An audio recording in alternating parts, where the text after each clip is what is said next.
Magandang araw mga kasari-sari, kamusta po kayo? Kamusta ang inyong negosyo? Sana lahat po ay okay lang, sana lahat tayo ay pasulong. Pero syempre minsan hindi maiwasan na may paurong. Pero wag kayong mag-alala, hindi lang kayo ang nakakaranas niyan, maging si Ate Tintin. Pero syempre ganun talaga ang buhay negosyo, kaya tuloy lang tayo. Sa mga wala pa diyang negosyo pero nanonood ng ganitong vlog, sana makatulong ako sa inyong mga kasari. Sana ay ma-motivate kayo o kaya ay madagdagan ang inyong kaalaman, magkaroon ng kaunting background para kung sakali kayo na ang may tindahan, alam nyo na kaagad ang inyong gagawin kapag dumating sa inyo yung mga ganitong senaryo. O ano ba yun mga kasari ha? Pero bago tayo magumpisa, please, palike naman mga kasari, tsaka pa-subscribe na din. Tulong nyo na lang kay Ate Tintin mga kasari para syempre dumami pa tayo. Magkaroon ng mindset na kahit papano ay isang hakbang pasulong. Wala sa payaman-yaman si Ate Tintin kasi hindi pa siya mayaman. So real talk lang muna tayo mga kasari ha. Buhay ng masa na kagaya natin. So, si Ate Tintin ay nagsimula talaga sa 20,000 na puhunan. Sa totoo lang, napakaliit niyan. Kasi nga, di ba, malayo kami sa Manila. Binabiyahe pa yung mga produkto dito sa amin sa pamamagitan ng barko. Syempre, may bayad yun. Ngayon, mas malaki ang ipapatong nun. Kaya, ang mga paninda dito sa amin, medyo may kamahalan. Kaya ang 20,000 napakaliit lang talaga mga kasari. Pero sa ngayon masasabi ko na kahit papano ay umangat-angat na ang tindahan ni Ate Tintin. Gumanda-ganda na ang itsura mga kasari. So bigyan ko kayo ng mga isa sa mga ginagawa ko ha. Kaya kaagad na lumago ang aking tindahan. Una, syempre, hindi naman na pag nagkaroon ka na ng tindahan, unang salta mo dyan, alam mo na kaagad yung bibili ng mga customer mo. Kaya dapat ikaw masipag kang maglista. Lahat ng bibilihin ni customer na wala ka, ilista mo. Pero huwag kang bibili ng marami. Dapat pa konti-konti lang ang iyong stock. Kasi nga hindi mo pa sigurado kung yan ay mabenta talaga. Pero dahil hinanap ni customer, at least meron ka kahit kaunti. Dahil malay mo babalik sa susunod na araw yan, o di meron kang stock na pwede mong ibenta sa kanya, o di ba, mayroon ka na kaagad na prospect na mamimili, o ganon mga kasari. Sunod, dapat ang hanapin mong grocery store medyo mababa ang presyo, kahit pa piso lang yan. Baka may magsabi, Ate Tintin, piso lang naman pala ang lamang, di ba? Pero sayang pa rin kasi magiging tubo mo pa yan. Ang piso ay mahalaga sa mga kagaya nating maliit ang tindahan. At saka syempre, pansinin nyo na lang dyan sa lugar ninyo, di ba? Kapag mataas ng kahit piso lang yung isang tindahan, di ba yung customer doon pa rin bibili sa mas mababa kahit piso lang. Ganon din tayo kasi tubo pa yan. Kung bibili ka doon sa medyo mahal ng piso, syempre, yung presyo mo tataas din ng kaunti. So pagdating dyan sa inyo, ang customer mo maghahanap din niya ng mas mababa. Ang mangyayari, lalangawin ang tindahan mo. So paano aasenso yung tindahan mo?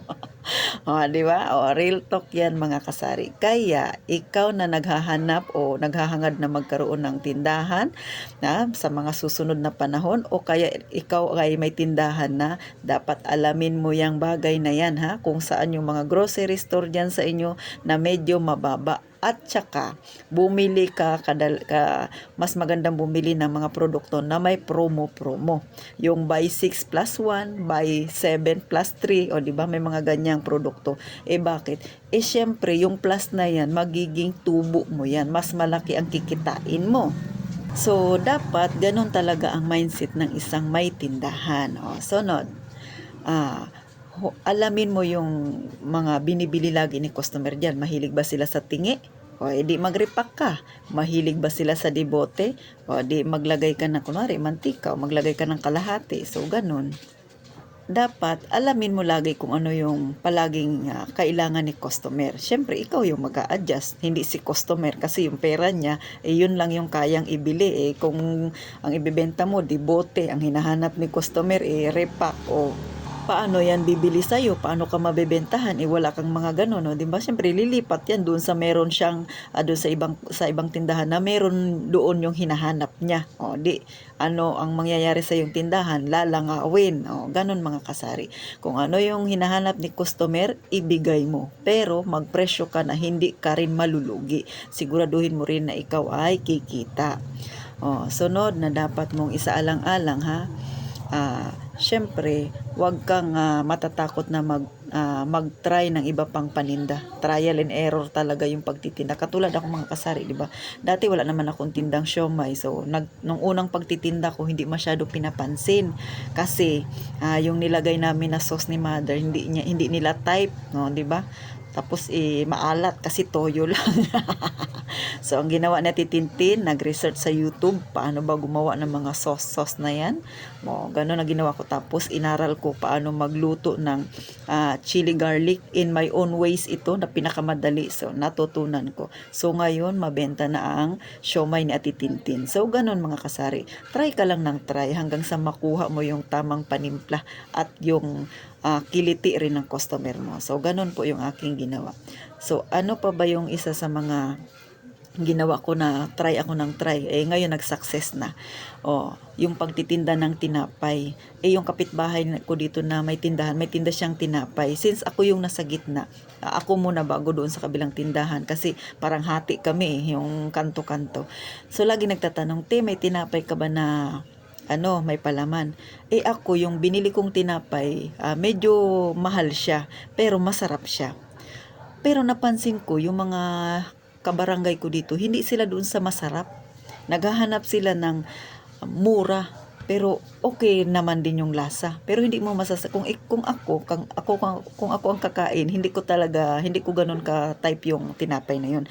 Pero dahil mura siya, yun ang tinatangkilik na nakikita ko ng aking mga kapitbahay dito. So, ganon ang ginawa ko. Naghanap muna ako kasi yung tinapay na may bumibili rin doon sa tinapay na binibili ko kasi masarap naman siya. Pero piso lang talaga yung aking nagiging tubo. Hindi ko siya pwedeng itaas kasi nga mayroon din akong kalapit na tindahan na nagbebenta. So same price kami. Kaya lang siya medyo malaki yung tubo niya kasi mura yung tinapay na nabili niya doon sa napagbilhan niya. Ako medyo mahal pero masarap nga siya. Pero iilan lang yung mga kapitbahay ko na nakaka-appreciate ng ganong tinapay na masarap. Ang madalas ang gusto ng mga taga rito ay afford nila. Afford naman nila yung akin, kaya lang gusto nila yung may palaman. Yung iba ayaw bumili ng sachet na palaman kasi mas mapapamahal sila. So nag-isip si Ate Tintin, di ba? Naghanap ako ngayon ng tinapayan na medyo mura. So hindi ko alam yung kapitbahay ko doon din pala bumibili. Ako lagi sa palengke. Nadadaan ako doon sa tindahan ng mga tinapay. Sabi ko, bakit kaya maraming pumipila? Tiningnan ko. So doon pala yung bilihanan ng tinapay na medyo mura. So natuklasan ko ngayon. So ito na, bumili rin ako ng peanut butter. So sabi ko, magta-try nga ako. Mga kasari, yung unang binenta ko na 24 pieces, naubos yun kaagad. May palaman 6 pesos yung aking benta. Tapos tiningnan ko kung makakabawi. Nabawi ko na yung puhunan ng peanut butter ko. Pati yung tinapay. Tapos may natira akong peanut butter. Ibig sabihin yun na yung tubo ko. Sabi ko, okay rin pala. So ngayon, yun na yung ginagawa ni Ate Tintin. Kaya yung mahal ko na tinapay, hindi na ako bumili noon. Bumili na ako ng medyo mura. Pero pag akong kumakain, hindi naman talaga ako sabing nasatisfied sa lasa. Pero dahil nga may palaman at mura, sinunod ko yung gusto ng customer ko. Kasi kung yung sarili ko yung susundin ko, hindi mabenta yung tinapay ko. Kahit pa, masarap yung binibili kong tinapay. Kasi nga, mas nakasanayan nila yung lasang masa talaga mga kasari.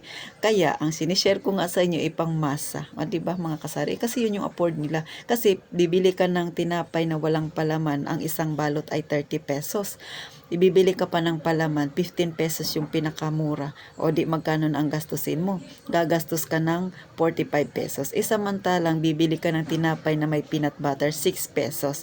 Ang pera mo, 12 pesos lang, plus kape lang. O di ba? Sabihin na natin, ganun lang yung budget nila. Yung 20 pesos, sold na sila doon. O di ba mga kasari? So, ganun yung naisip ko na ganun pala talaga, no, hindi lahat ng gusto mo na ibenta ay pwede mong siyang gawin, kasi yung mamimili mo pa rin yung masusunod. Kasi kung susundin ko yung sarili ko, lalangawin yung tinapay ko. So ngayon, okay na. Mabenta na siya, mga kasari. Araw-araw maliit lang po talagang aking tindahan. Pero araw-araw napapaubos ko yung 24 pieces. Minsan sobra pa. Kasi may lagayan talaga ako, mga kasari, ng tinapay. Nakalagay siya sa parang box. Dala-dala ko yun sa palengke. O bakit? Syempre, para doon ilagay yung tinapay. Para pagdating ko dito, maganda pa rin yung itsura ng tinapay. 'Di ba? Yung quality niya maganda. O, ganon si Ate Tintin, mga kasari. Para kahit na medyo mura yung tinapay, yung pag nakita mo yung presentation mo sa customer, maganda, 'di ba? O ganda pa ng tinapay, tapos papalamanan mo. So magiging maganda yun sa mata nila. So ngayon, okay na ang tinapay ni Ate Tintin. May siomai pa siya. So ngayon, medyo malaki na yung aking benta doon, mga kasari. So, yun ang isa sa mga natutunan ni Ate Tintin, na hindi sa lahat ng pagkakataon ikaw may-ari ang nasusunod sa gusto mong ibenta. Minsan, dapat mo rin pakinggan ang iyong customer para ikaw ay makadagdag ng benta. Ganon, mga kasari. Muli ha, huwag nyo nang pansinin yung ingay na naririnig ninyo. Maingay na yung kapitbahay namin. Char lang, pero totoo yung, mga kasari ha. Kasi yung aking tindahan ay harapan, panay kapitbahay na, kaya minsan yung kwentuhan nila naririnig. Wala na akong magagawa doon. Antayin ko pa silang magtahimik, hindi ako makakapag-vlog. So, ganon, mga kasari ha. Syempre, kailangan ikaw na may-ari ng tindahan, hindi ka matatakot na mag-try. Kahit minsan na-fail yung ginagawa mo, pero try lang ng try hanggang sa makahanap ka ng swak sa panlasa mo at swak din sa panlasa ni customer mo, di ba? Ganun lang, mga kasari. So, paano, mga kasari? Magpapaalam na si Ate Tintin. Nag-uumpisa ng mag-ingay yung kapitbahay namin dito.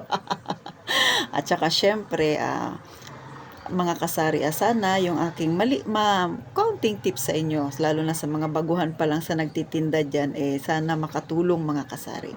At sa mga hindi pa nakasubscribe, please, mga kasari, isang pitik lang, ting! Subscribe na po kayo ha, para syempre dumami-dami pa tayo. Konting tulong niya na kay Ate Tintin. So, paano, mga kasari? Gaya ng palaging sinasabi ni Ate Tintin, mag-iingat kayong palagi.